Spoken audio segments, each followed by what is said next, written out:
Shalom. Bapak, Ibu, Saudara-saudari yang terkasih di dalam nama Tuhan Yesus Kristus, kita akan memulai ibadah kita pada malam hari ini, pada Minggu Pentakosta pertama, turunnya Roh Kudus dengan tema Kuasa Roh Kudus yang mempersekutukan. Marilah kita menyatukan hati kita bersaat teduh sejenak.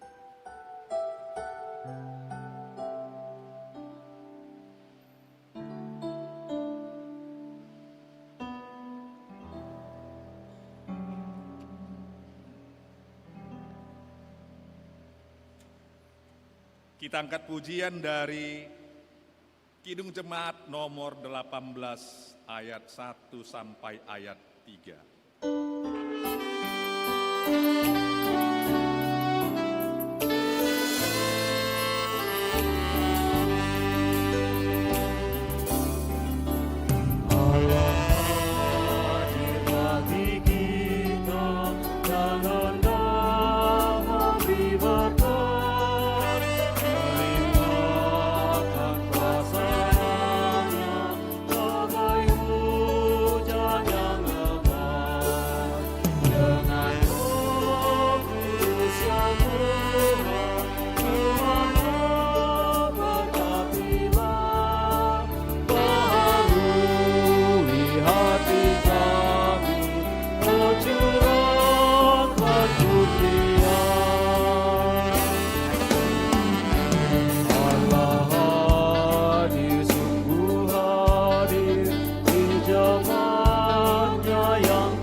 Dalam nama Allah Bapa dan Anaknya Tuhan Yesus Kristus dan Roh Kudus, Halik langit dan bumi.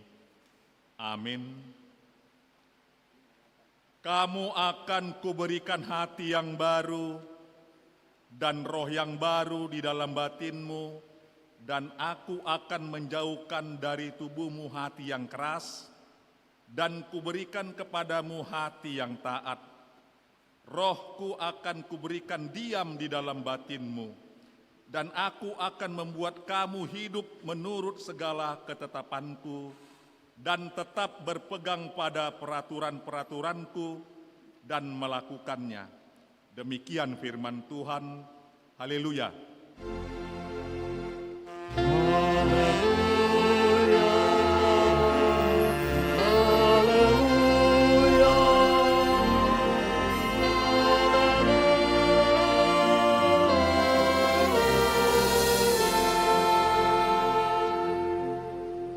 Berdoa, ya Tuhan Allah Bapa kami yang Maha Kudus, Engkau telah mengajar dan membimbing kami dengan firman-Mu yang kudus, supaya kami membuka hati kami untuk menyambut Roh Kudus-Mu menjadi pembimbing dan penolong kami. Bukakanlah mata iman kami, agar kami dapat memahami rencana-Mu dalam hidup kami, dan dengan penuh sukacita membaktikan hidup kami untuk-Mu. Kiranya Roh-Mu lah yang memimpin dan menentukan langkah-langkah hidup kami di dalam anak-Mu, Tuhan dan Juru Selamat kami. Amin.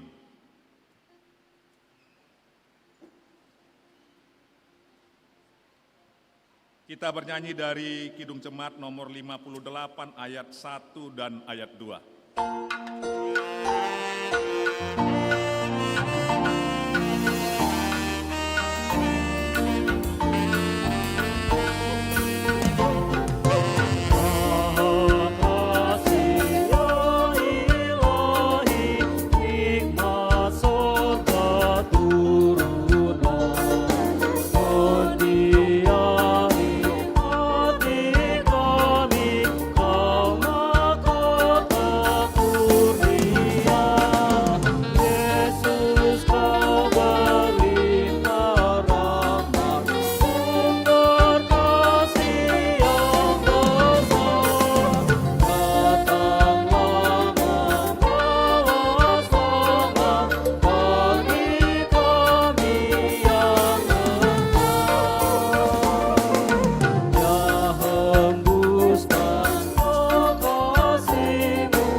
Marilah kita mendengarkan firman Tuhan sebagai epistel yang tertulis Kejadian pasal 41 ayat 37 sampai ayat 42. Seperti biasa kita baca secara bergantian.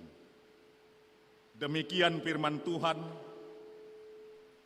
Usul itu dipandang baik oleh Firaun dan oleh semua pegawainya.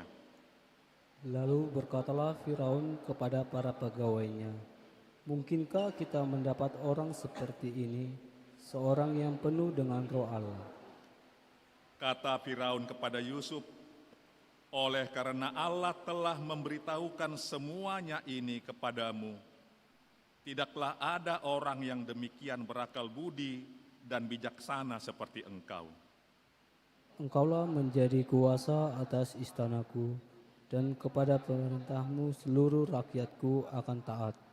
Hanya tahta inilah kelebihanku daripadamu."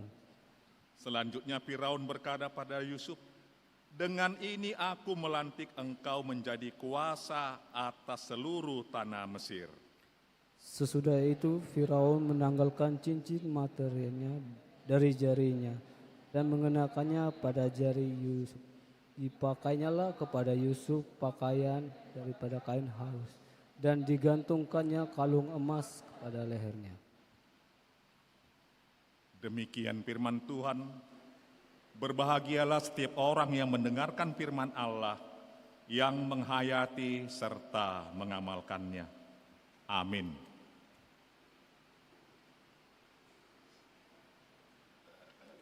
Kita angkat pujian dari Kidung Jemaat nomor 39 ayat 1 dan ayat 2.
saudara-saudari sekalian, marilah kita merenungkan sejenak di dalam hati kita, dalam kehidupan kita satu minggu ini. Mungkin ada hal-hal yang kita sengaja bahkan tidak sengaja sudah melanggar firman Tuhan. Oleh karena itu, marilah kita datang ke hadapan Tuhan, mengaku dosa di hadapan Tuhan. Kita bersatu teduh sejenak.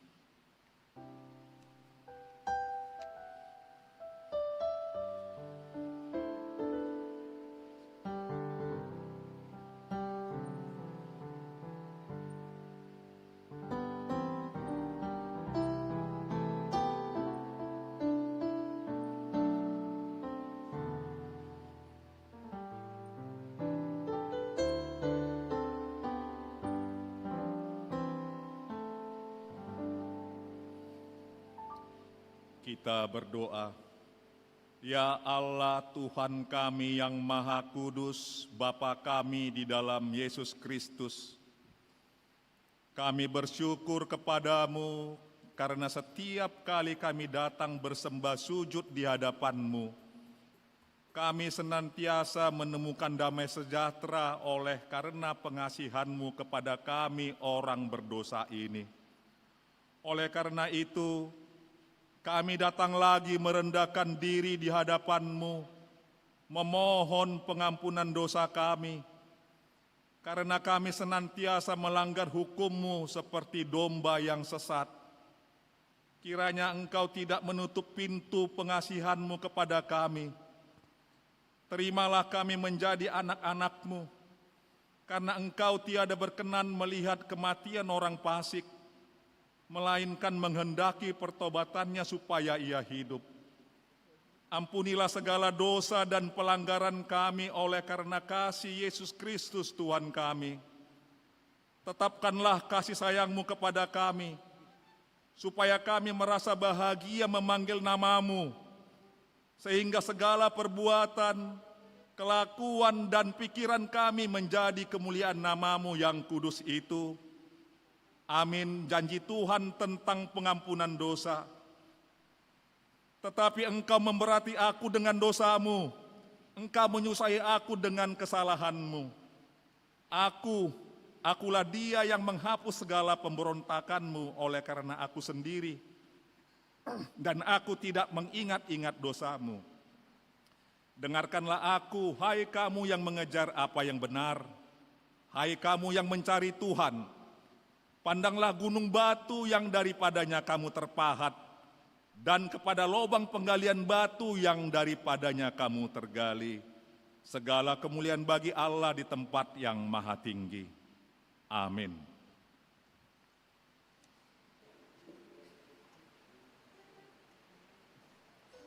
Kita bernyanyi dari Kidung Jemaat nomor 388 ayat 1 dan ayat 3.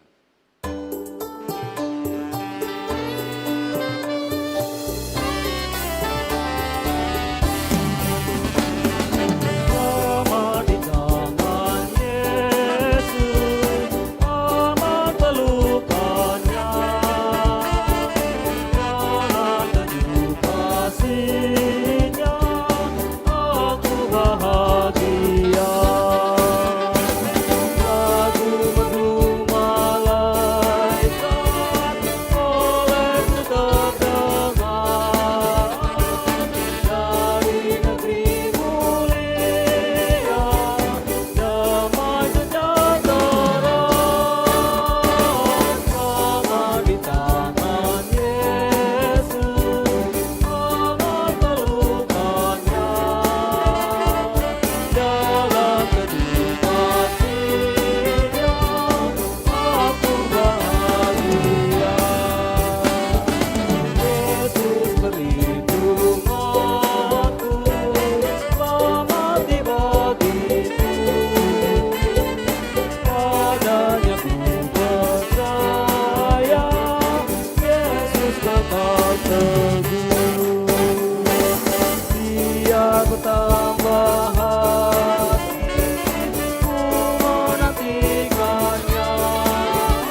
Firman Tuhan, petunjuk hidup baru, tertulis pada Yohanes pasal 6 ayat 36.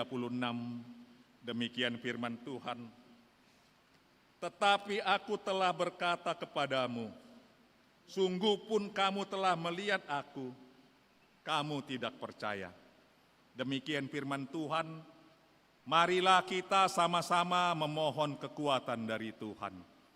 Ya Allah Bapa kami, berilah kami kekuatan untuk melakukan yang sesuai dengan firman-Mu.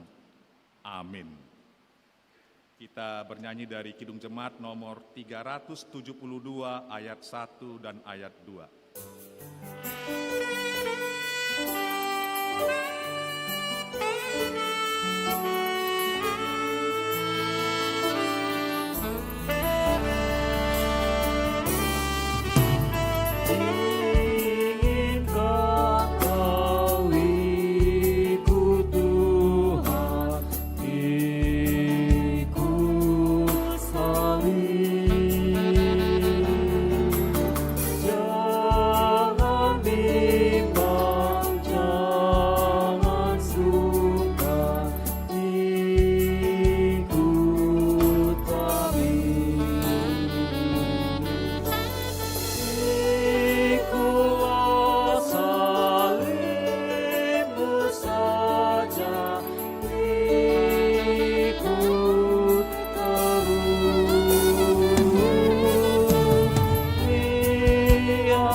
Marilah kita bersaksi mengikrarkan pengakuan iman kita bersama jemaat pada segala abad di seluruh dunia.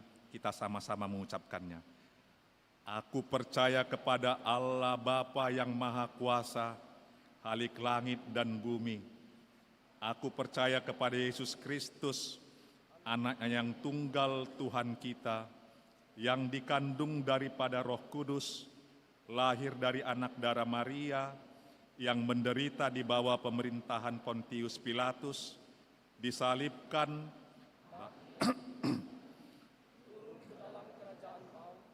pada hari yang ketiga bangkit pula dari antara orang mati, naik ke surga, duduk di sebelah kanan Allah Bapa yang Maha Kuasa, dan akan datang dari sana untuk menghakimi orang yang hidup dan yang mati.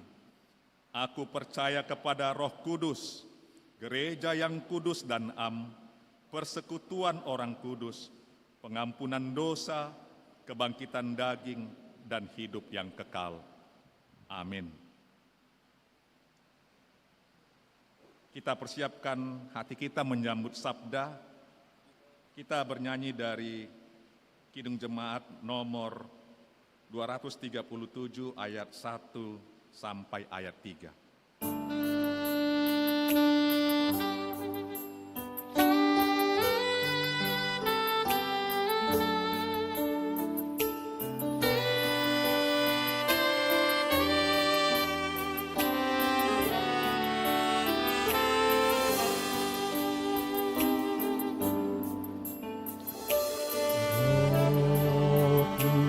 Kudus tetap teguh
Damai sejahtera dari Allah Bapa kita yang melampaui segala akal, itulah kiranya yang menaungi hati dan pikiranmu sekalian, di dalam Yesus Kristus Tuhan dan Juru Selamat kita. Amin. Selamat Pentakosta buat kita semua. Bapak Ibu Saudara-saudari yang dikasihi Yesus Kristus, di perayaan Pentakosta hari ini firman Tuhan yang menyapa kita tertulis dalam kitab Kisah Para Rasul yang tertulis dalam pasal 2 ayat 1 hingga ayat yang ke-13. Kita akan membaca secara bergantian. Saya akan mulai ayat yang pertama, lalu saya minta kaum perempuan, kaum ibu, kaum perempuan semua membaca ayat yang kedua, lalu kaum pria, pemuda juga ikut membaca ayat yang ketiga. Kita akan membaca itu terus bergantian, berurutan. Di ayat 13 kita bergabung membaca, mengakhirinya membaca bersama-sama. Saya mulai dari ayat yang pertama. Pentakosta. Ketika tiba hari Pentakosta, semua orang percaya berkumpul di satu tempat.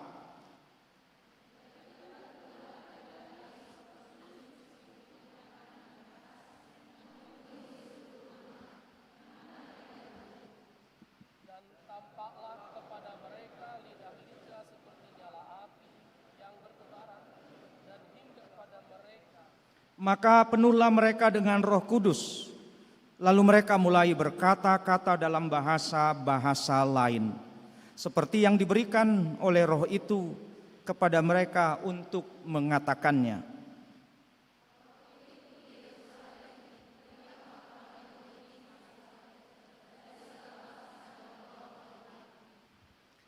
Ketika turun bunyi itu, berkerumunlah orang banyak.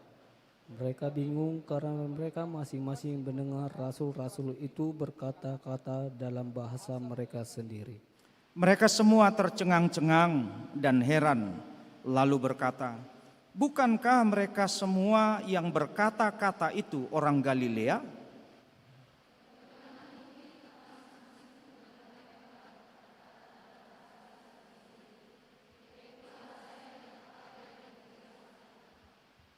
Kita orang Patria, Media, Elam, penduduk Mesopotamia, Yudea dan Kapadokia, Pontus dan Asia, Frigia dan Pamfilia, Mesir dan daerah-daerah Libya yang berdekatan dengan Kirene, pendatang-pendatang dari Roma.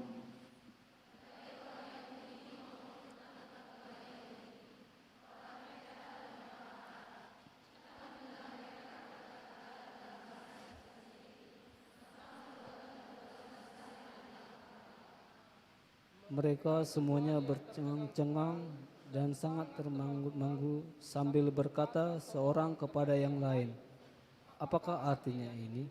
Sama-sama.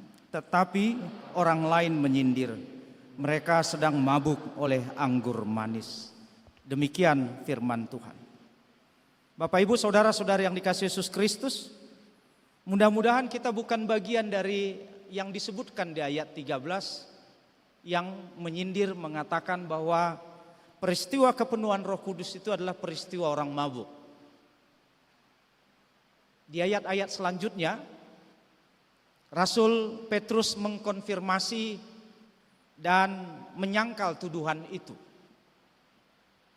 Tapi memang tidak jarang dalam kehidupan kita sehari-hari memaknai peristiwa, entah itu peristiwa-peristiwa biasa, peristiwa sosial, ekonomi, apalagi peristiwa-peristiwa rohani seperti ini, selalu saja ada yang berbeda memandangnya, mengapresiasinya. Dalam peristiwa datangnya Roh Kudus, hadirnya Roh Kudus yang berkuasa atas murid-murid itu, semua orang tercengang-cengang menyaksikan peristiwa itu. Karena di keramaian itu terjadi sesuatu yang luar biasa. Angin yang bertiup keras dan menimbulkan suara yang kuat. Lalu tampak lidah-lidah seperti api. yang hinggap ke para orang-orang yang disebut orang-orang Galilea itu. Lalu mereka berbicara dalam bahasa yang dimengerti oleh orang banyak, yang pada peristiwa saat itu orang-orang dari berbagai penjuru, dari berbagai tempat yang jauh datang dalam rangka ziarah rohani ke Yerusalem. Ada lebih dari 12 suku, nama bangsa yang disebutkan dalam pemberitaan peristiwa Pentakosta ini. Ada dari Partia, Elam, dan Media. Beberapa suku yang bisa ditemui tinggal di daerah negara Iran sekarang. Disebutkan juga orang-orang Libya dari kawasan Afrika, Kirene dari daerah benua Afrika. Ada juga Kapadokia, Frigia, daerah perbatasan Asia ke Eropa. Ada juga disebutkan orang-orang Arab. Dalam peristiwa itu, mereka tercengang-cengang mendengar orang-orang yang mereka katakan sebagai orang Galilea itu berbicara dalam bahasa di tempat di mana mereka tinggal selama ini. Mereka heran. Karena itu sebagian sudah tiba pada saat perkataan kesimpulan, apa maknanya ini? Apa artinya ini? Tapi ternyata sebagian yang lain mengatakan, ini orang mabuk. Ada orang yang mungkin minum minuman keras, sehingga siang hari juga mabuk. Seperti itu kita juga kadang menilai, memahami, menyimpulkan peristiwa-peristiwa. Juga dalam peristiwa-peristiwa rohani. Kita jadi berbeda mungkin dengan rekan kita atau sahabat kita. Karena mungkin sejak awal kita menolak untuk memahami itu, untuk memaknai itu. Karena itu kesimpulan awal kita langsung mengatakan itu mabuk. Walaupun ada orang yang berkesimpulan lain.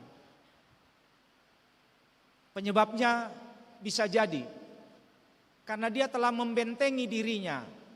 Dia sudah terbiasa melihat orang yang seperti itu dikategorikan sebagai orang-orang yang mabuk. Dia tidak akan mampu memahami itu dengan sudut pandang yang benar. Karena dia merasa bukan bagian dari itu. Sama seperti orang-orang yang menyebutkan ini orang-orang Galilea.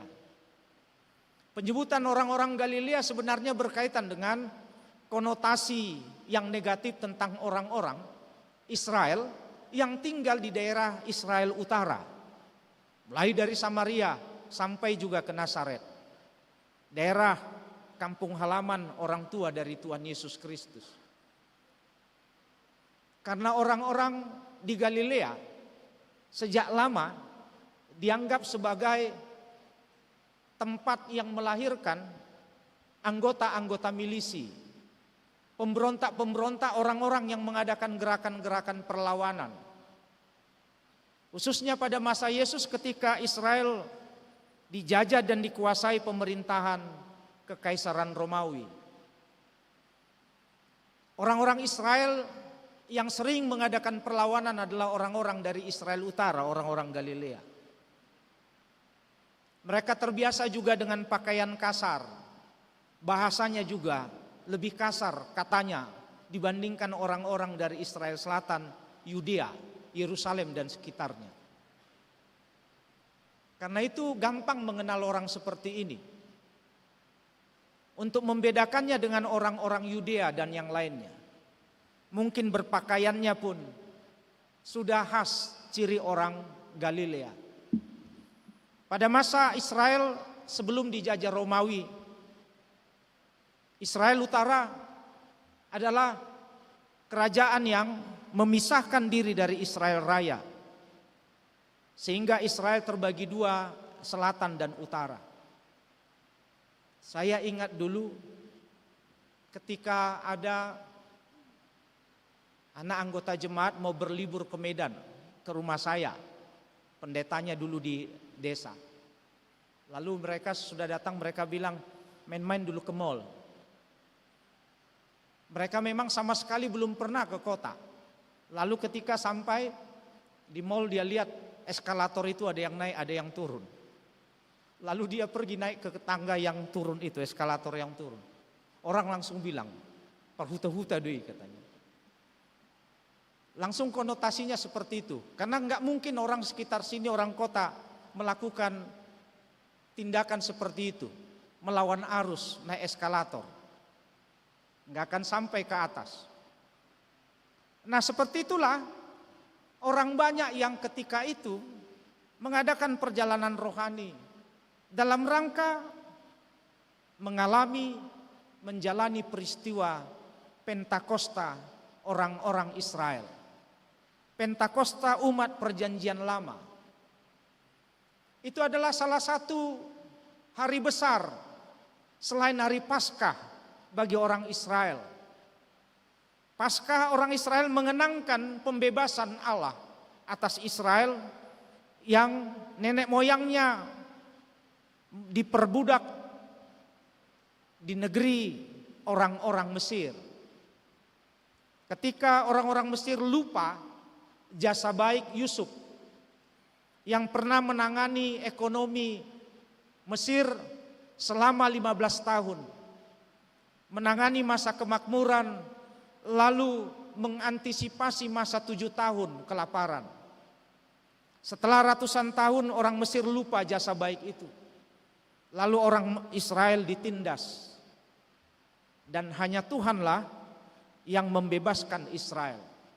Peristiwa itulah yang dikenangkan orang-orang Israel sampai sekarang. Bahwa mereka bisa menjadi bangsa karena Allah Israel, Allah Abraham, Ishak dan Yakub membebaskan mereka dari perbudakan. Tapi penyertaan Tuhan, kehadiran Tuhan, ketegasan Tuhan atas pilihannya bagi orang Israel tidak berhenti pada pembebasan. Tuhan melanjutkan penyertaannya dengan memberikan Tauratnya.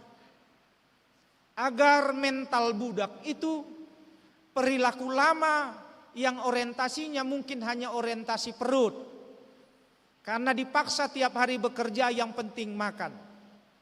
Mereka di-upgrade oleh Tuhan.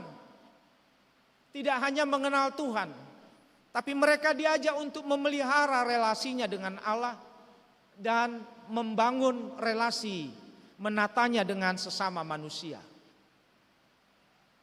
Dengan hukum Tuhanlah perilaku budak itu, mental orang-orang yang diperbudak itu diubah Tuhan. Karena itulah Allah memberikan hukum Taurat melalui Musa di Gunung Sinai.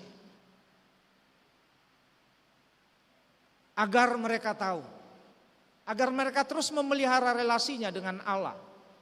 Dan mereka memperbaiki hubungannya dengan sesama. Karena Israel itu di hadapan Tuhan sama, setara di hadapan Tuhan. Oleh karena itu harus dipelihara hidup kesetaraan itu. Mereka harus menjadi bangsa umat Allah yang menjadi teladan, contoh bagi bangsa-bangsa di sekitarnya. Penyertaan Allah berlangsung terus. Allah melanjutkannya dalam perjanjiannya yang baru di Gunung Sinai dengan memberikan Taurat itu.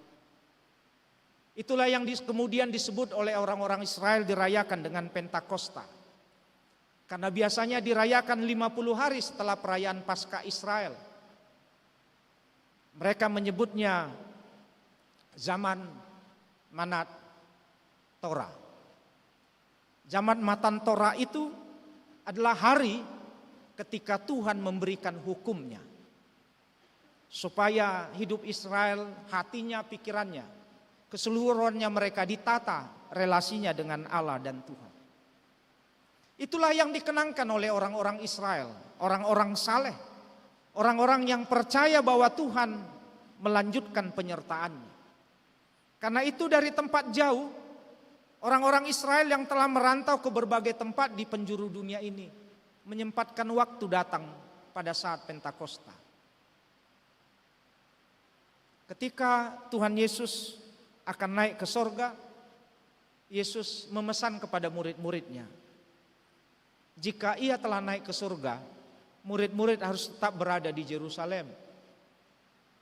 Mereka harus berkumpul menantikan roh penghibur, seperti yang dijanjikan Tuhan dalam Yohanes pasal 14. Bahwa ia akan mengirim roh penghibur yang akan menyertai murid-murid dan orang-orang percaya, menjaga dan melindungi mereka. Bahwa Allah tidak meninggalkan murid-muridnya. Yesus tidak melupakan murid-muridnya.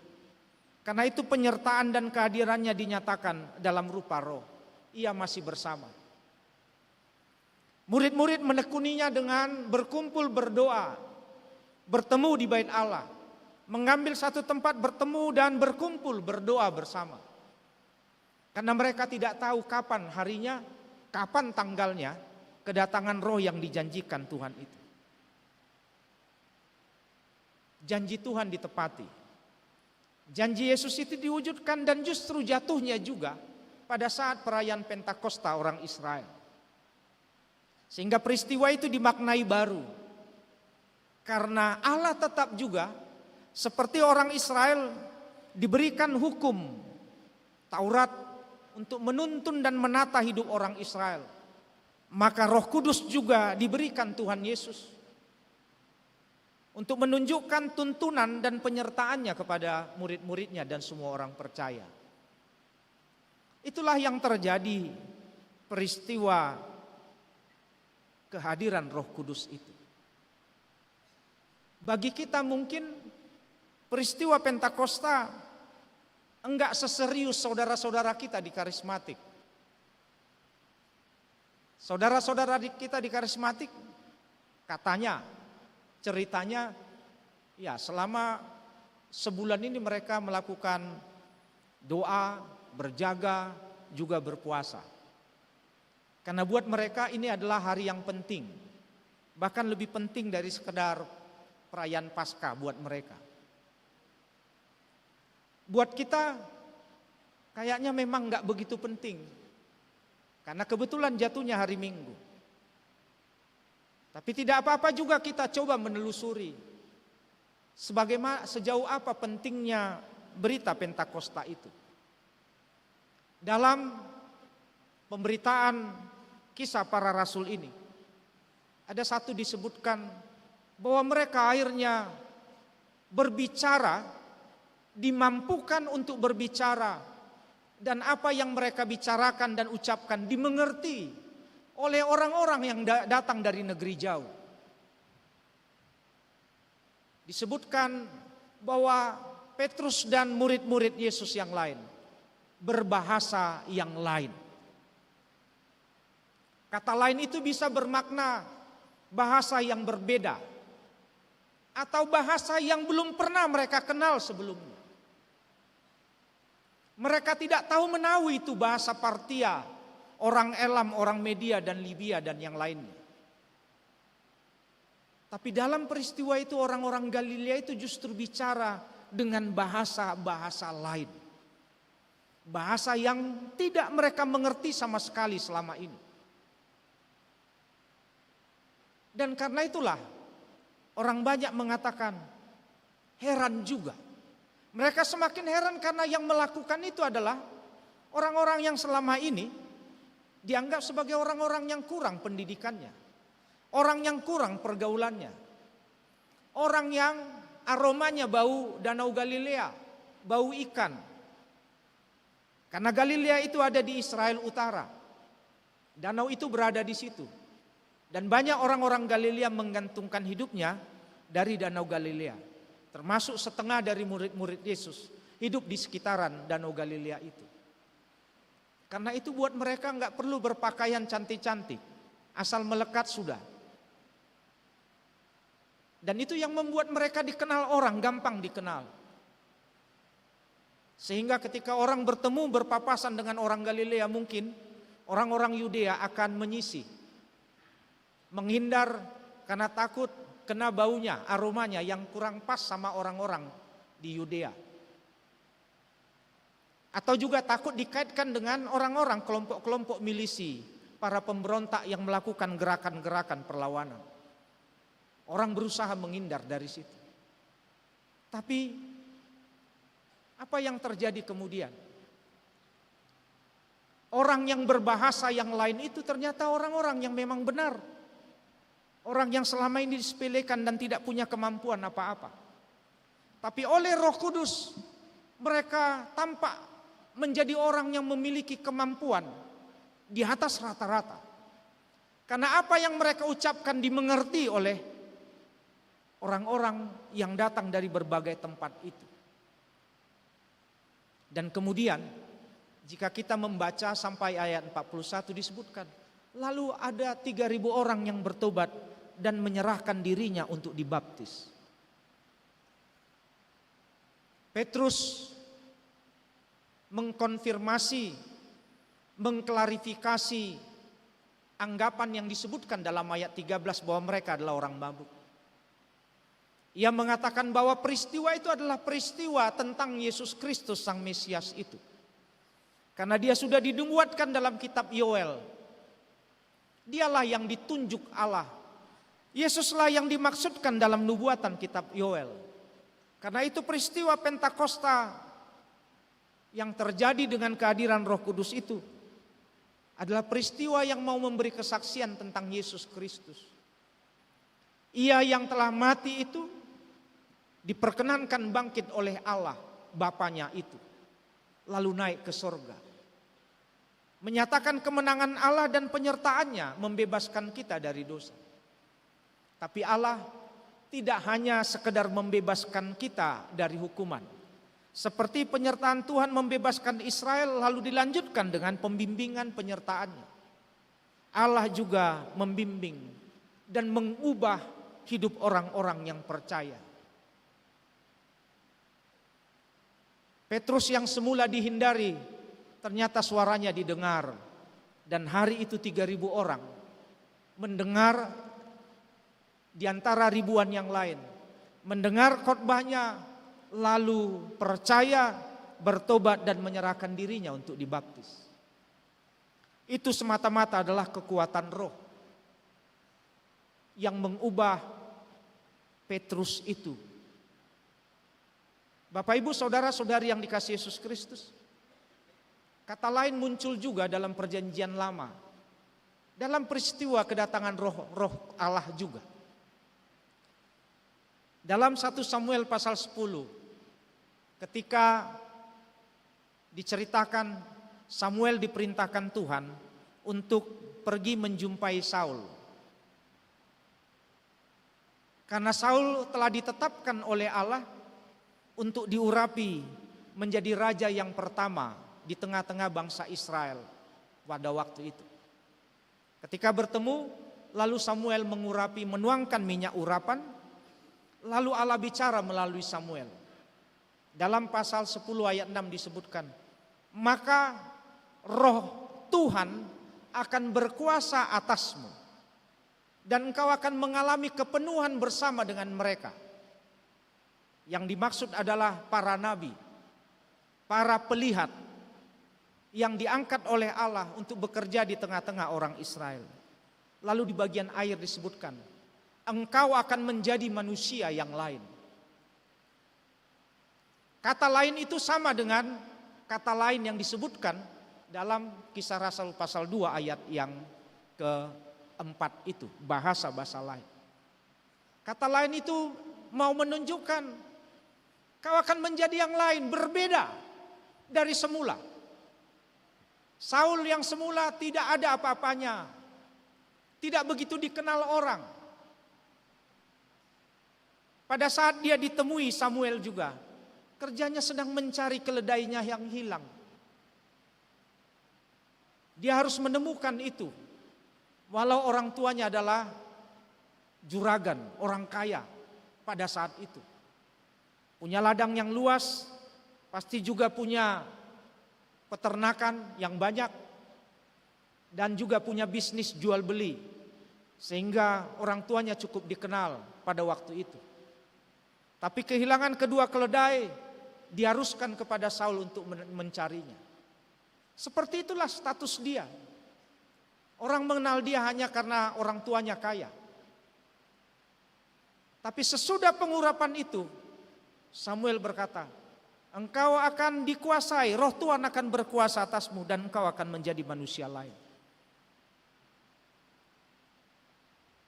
Beberapa waktu yang lalu kami ada PA membahas bagian ini. Saya tanya, bolehkah kita berubah menjadi yang lain? Menjadi sesuatu yang lain? Orang yang ikut PA itu bilang boleh. Hampir bulat. Hampir semua mengatakan dengan tegas boleh. Lalu ketika saya tanya, kalau saya yang menyuruh kalian berubah menjadi lain? Jawaban enggak sehebat yang pertama. Karena mulai terpecah. Ada yang ragu-ragu diam. Tapi lebih banyak mengatakan enggak. Mereka menolak untuk orang lain kalau merubahnya. Tapi berubah menjadi orang lain boleh saja. Dan ada juga yang mau. Tapi jumlahnya sedikit. Terus ada pertahanan untuk mengatakan, jangan kau yang merubah aku. Karena aku sudah menikmati ini. Mungkin begitu pikirannya. Saya sudah aman dengan ini. Karena itu jangan buat lagi saya jadi sesuatu yang lain. Saul mengalami dia menjadi yang lain. Itu disaksikan oleh para nabi sesudah dia berangkat sampai ke Gilgal. Para nabi yang ada di situ melihat, ini bukan Saul yang dulu. Padahal peristiwa itu baru saja terjadi. Ada perubahan mereka saksikan dalam diri Saul. Dia tidak lagi sekedar sebagai anak dari juragan. Wajahnya bercahaya-cahaya dan berwibawa. Ada sesuatu yang dirubah oleh kehadiran roh Tuhan itu. Yang berkuasa atas dia. Yang berkuasa mengubah wajahnya, mengubah penampilannya. Mengubah rasa tanggung jawabnya. Itulah yang terjadi. Itu salah satu peristiwa bagaimana roh Tuhan membuat orang menjadi lain menurut Allah. Orang yang di tempat rendah bisa naik ke tempat tinggi. Murid-murid Yesus juga mengalami itu. Mereka yang tidak pernah mengenal pendidikan tinggi seperti Rasul Paulus.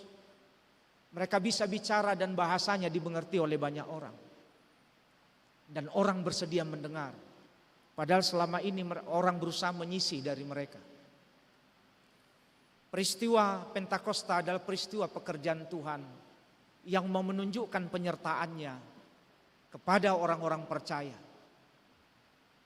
Karena itu kita perlu mengimani Yesus. Dialah Tuhan dan Juru Selamat. Dialah kurban Paskah yang baru. Yang bukan hanya menyelamatkan orang-orang Israel. Tapi juga menyelamatkan bangsa-bangsa di luar Israel. Peristiwa Pentakosta bukan sekedar peristiwa membawa persembahan lagi seperti dalam perjanjian lama. Tapi peristiwa membawa hidup kita ke hadapan Tuhan. Supaya Tuhan menatanya menjadi lebih baik. Sejak itulah para murid berubah.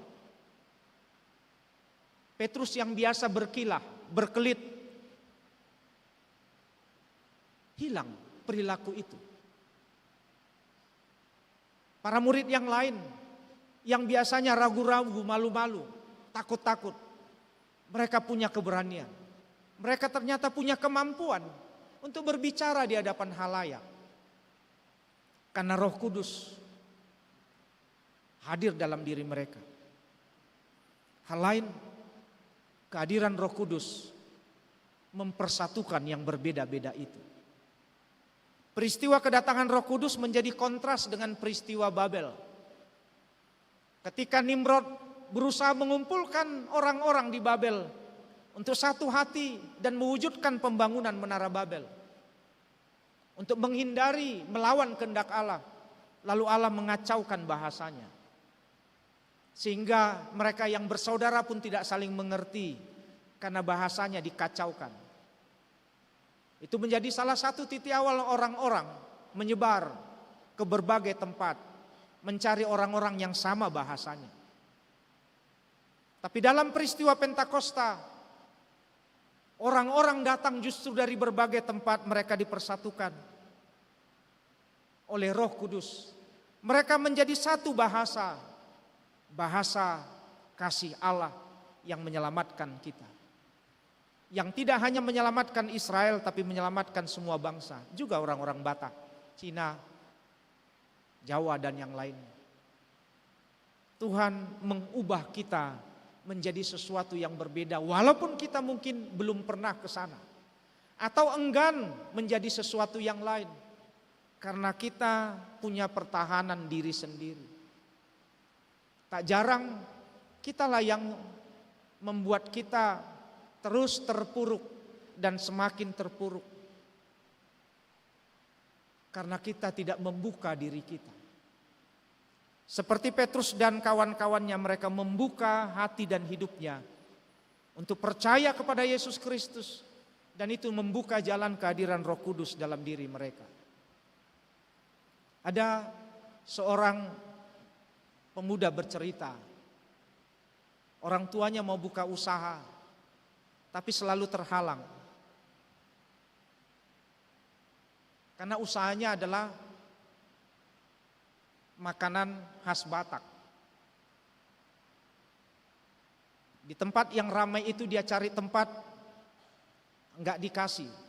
Karena orang-orang sekitar situ ada yang menjual makanan nasional. Ditakuti nanti itu akan membuat justru lokasi itu sunyi. Tapi karena dia mendesak, akhirnya ditawarkan tempat, maaf, dekat toilet. Dan toilet itu enggak bersih. Tapi akhirnya dia bersedia. Ada yang menyarankan, ambil aja tempat itu. Tapi minta juga sekalian toilet itu, kaulah yang membersihkannya. Lalu dia ajukan juga. Setelah diizinkan juga membersihkan toilet itu, dia yang menangani itu. Akhirnya toilet itu ditangani dan bersih. Banyak orang yang datang akhirnya mulai kenal dan jadi ramai tempat itu. Dia memberanikan diri, walau semula ragu. Karena maaf kata, kalau jual makanan tempat yang bau pasti orang gak mau datang.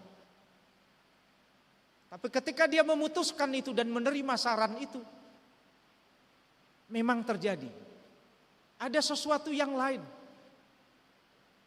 Ada yang berbeda. Mungkin kita sebagian agak sulit. Kita mau buka usaha makanan, tapi kok disuruh kita membersihkan kamar mandi. Yang gak elok juga. Begitu pikiran kita mungkin. Nah, kita akan makin terpuruk ketika kita buat pertahanan diri dengan itu. Dengan alasan itu gak kelas kita, gak level kita. Kehadiran Roh Kudus juga mungkin jadi terhalang oleh sikap kita. Karena kita lebih dulu curiga, karena kita punya pertahanan diri, karena kita merasa kita sudah berada di zona aman. Oleh karena itu peristiwa-peristiwa yang baik seperti kehadiran Roh Kudus itu bisa kita tanggapi seperti orang-orang yang menyindir, yang mengatakan, itu pekerjaan orang mabuk. Hanya orang mabuk yang mau melakukan itu. Karena dia tidak mau menjadi bagian dari orang-orang yang memang dibaharui oleh Roh itu.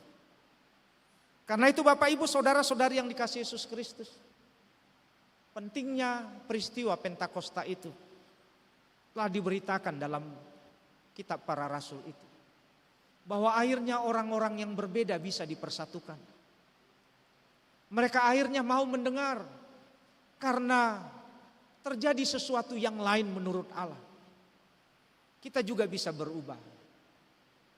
Jangan sampai orang yang kena PHK, kehidupan ekonominya makin parah karena dia enggan untuk menjalani sesuatu yang baru. Karena dia menolak saran-saran dari kawannya untuk memulai sesuatu yang berbeda. Mungkin itulah pilihan yang harus dia ambil. Mungkin itulah yang diketahui orang, ada potensi kita yang kadang tidak kita baca. Talenta-talenta yang sebenarnya kita miliki tapi kita pendam. Tidak pernah diberi kesempatan untuk keluar. Ada orang berusaha untuk mengajak kita melihat potensi dan talenta kita, tapi kita enggan. Karena kita tertutup terhadap saran, nasihat, juga cercaan orang lain. Sehingga kita mungkin makin akan terpuruk. Ada mungkin adik-adik mahasiswa yang lesu juga. Karena terancam DO, nilainya nggak bagus. Terancam DO terlalu lama kuliah. Takut juga kalau berita ini sampai sama orang tua. Padahal mungkin kawan-kawannya sudah tunjukkan. Sudah tunjukkan bantuannya, pertolongannya, nasihatnya, sarannya. Untuk coba ambil keputusan yang penting. Walau terasa pahit, walau berbeda, walau belum pernah mencobanya. Kita diajak untuk itu. Membuka diri kita. Bahwa tidak ada yang mustahil bagi Allah. Tidak ada juga yang mustahil bagi pekerjaan Roh Kudus atas hidup kita. Karena kita bisa menjadi sesuatu yang lain menurut Allah. Orang-orang yang sulit mungkin mengambil keputusan. Orang-orang yang mungkin hidupnya selalu disetir orang lain. Ya hari ini harus berubah. Bisa berubah. Kalau dia terbuka kepada Roh Tuhan. Sehingga dia tidak ketergantungan kepada orang yang mungkin selama ini menolongnya. Tapi dia tidak pernah mau jadi mandiri. Karena mungkin juga dia telah divonis seperti sebutan tadi. Orang-orang Galilea. Goarna pe halak Galilea. Marpakia pedang suman. Angurna pe mengganggu nina. Tapi dibuktikan Petrus bersama murid-murid lain, orang-orang Galilea itu mampu berbahasa lain yang tidak dia pernah kenal, yang tidak pernah dia ucapkan, tapi dimampukan oleh Roh. Kuasa Tuhan melampaui bahasa, kuasa Tuhan melampaui batas-batas geografis. Kemampuan dan kuasa Tuhan juga melampaui batas-batas sosial. Karena itu hendaklah dalam persekutuan kita, gereja jangan justru membuat orang keluar, orang lain keluar. Karena dia dikonotasikan, digambarkan seperti citra-citra yang buruk itu. Bersama dengan Roh Kudus, kita akan diubah menjadi sesuatu yang lain. Kalau kita selama ini direndahkan, hari ini kita bisa memiliki mimpi itu. Karena Roh Kudus tidak hanya diberikan kepada orang-orang Israel, tapi kepada semua orang yang percaya kepada Yesus Kristus. Biarlah hidup kita, keterpecahan kita, perselisihan kita diobati, dijalin, ditisik oleh kehadiran Roh. Sehingga kita bisa hidup setara, saling menghormati, saling mengasihi, dipersatukan oleh kasih Kristus kepada dunia ini, kepada kita juga.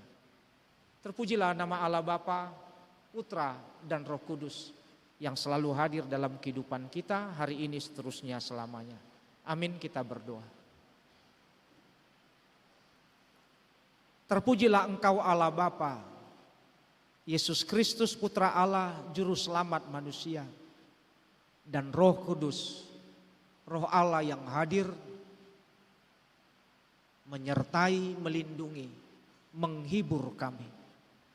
Kami bersyukur hari ini, kami mengingat kembali bahwa Tuhan senantiasa hadir untuk menuntun kehidupan kami, mengarahkan kami ke jalan yang Tuhan inginkan. Tuhan yang menyertai kami dalam menghadapi segala pergumulan kami. Di kantor, di perkuliahan, di rumah, terhadap orang-orang di sekitar, orang-orang yang kami kasihi juga terhadap orang-orang yang membenci kami. Pertolongan-Mu sajalah ya Allah Bapa kami, yang membuat kami senantiasa hidup dalam pengharapan, dalam iman dan kasih. Sertailah kami memaknai kehadiran-Mu ya Roh Kudus, agar kami pun bisa seperti para rasul, menyebarkan Injil keselamatan, memberitakan sukacita kepada setiap orang. Karena kuasa-Mu, kasih-Mu, kemurahan-Mu, itu yang menjadi pengharapan kami. Terimalah doa kami ini. Ya Allah Bapa kami naikkan dalam nama anak-Mu Tuhan Yesus Kristus dan Roh Kudus. Amin. Kita puji Tuhan, kita bernyanyi.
Firman Tuhan menyapa kita untuk menyampaikan persembahan syukur kita, tertulis dalam Lukas pasal 6 ayat 38.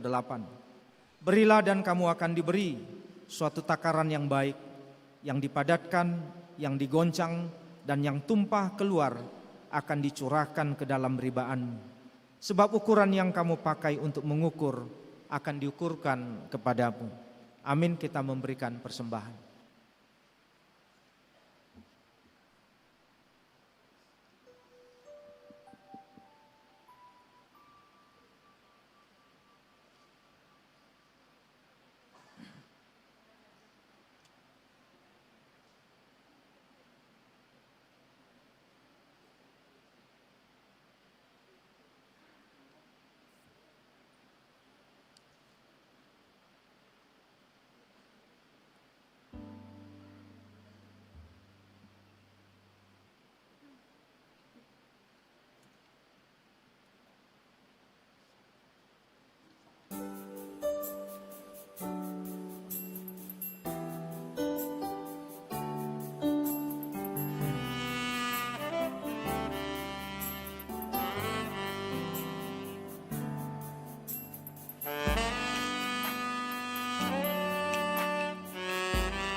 Silakan untuk berdiri.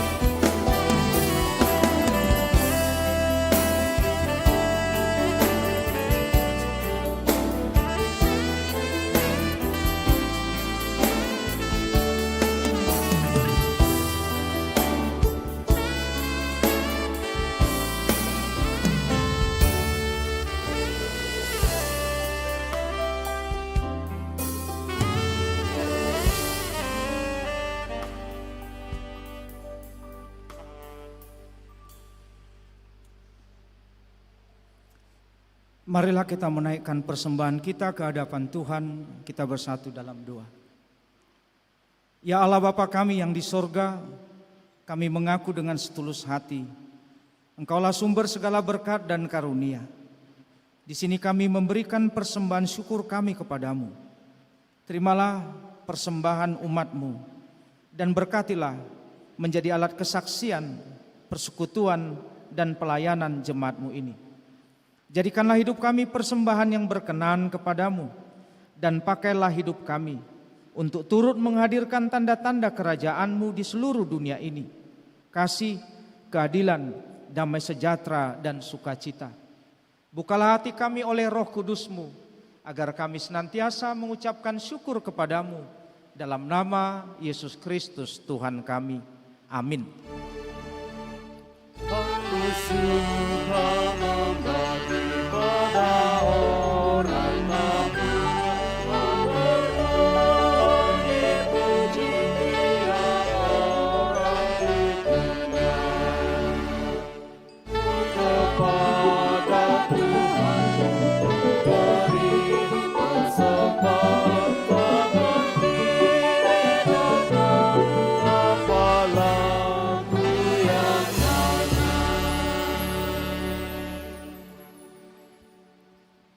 Ya Tuhan Allah Bapa, Tuhan Yesus Anak dan Roh Kudus. Kudus, kudus, kuduslah Engkau. Seluruh bumi penuh kemuliaan-Mu. Pada hari ini kami berdiri di hadapan-Mu, memuji dan memuliakan nama-Mu. Karena berkat anugerah-Mu yang berkelimpahan itu.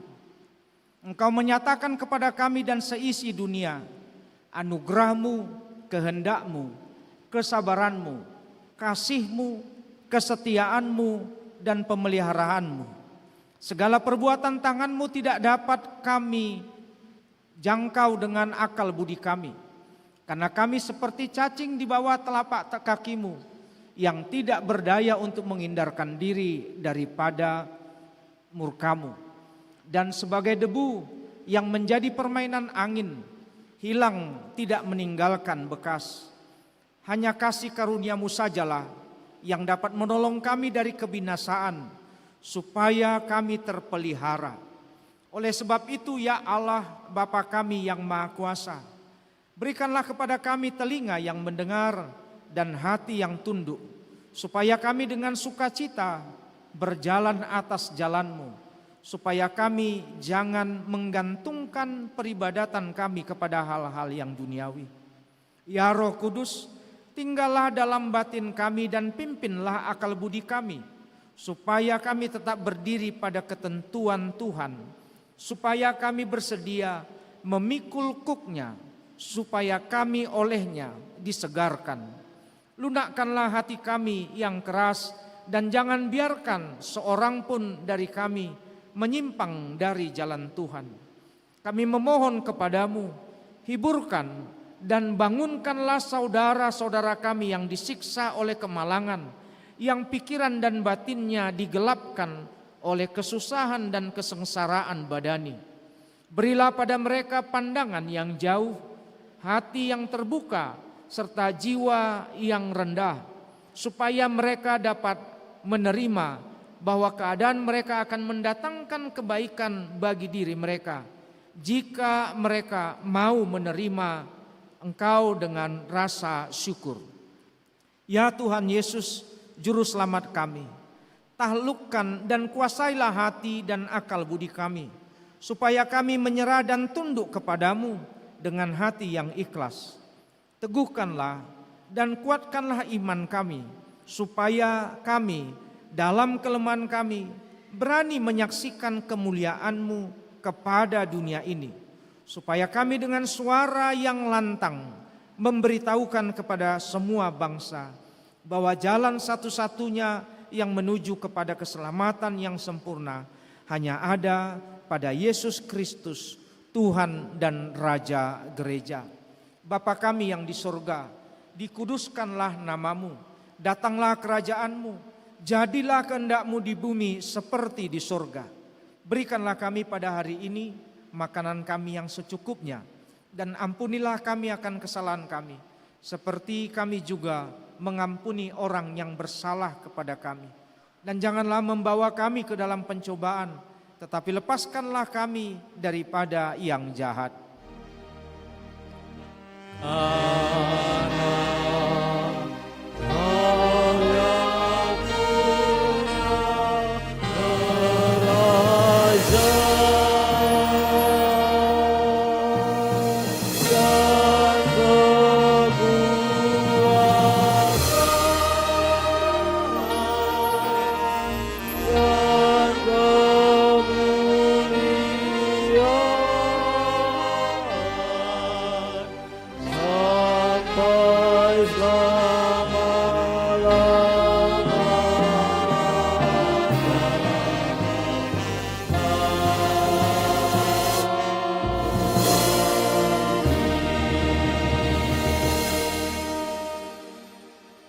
Terimalah berkat Tuhan, pulanglah dalam damai sejahtera. Tuhan memberkati engkau dan melindungi engkau. Tuhan menyinari engkau dengan wajah-Nya dan memberi engkau kasih karunia. Tuhan menghadapkan wajah-Nya kepadamu dan memberi engkau damai sejahtera. Amin.